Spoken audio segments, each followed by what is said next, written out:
eastern Marion County until 2:15 a.m. Eastern Daylight Time. At 11:15 p.m. Eastern Daylight Time, Doppler radar indicated thunderstorms producing heavy rain across the warned area. Between 1 and 2 inches of rain have fallen. Additional rainfall amounts of 1 to 2 inches are possible in the warned area. Flash flooding is ongoing or expected to begin shortly. Expected hazards include flash flooding caused by thunderstorms. Source: radar. The following impacts are expected. Really? Flash flooding of small creeks and streams, urban areas, highways, streets, and underpasses, as well as other poor drainage and low-lying areas.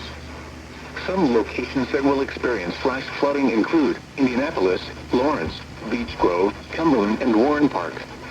Turn around. Don't drown when encountering flooded roads. Most of flood deaths occur in vehicles. Be especially cautious at night when it is harder to recognize the dangers of flooding.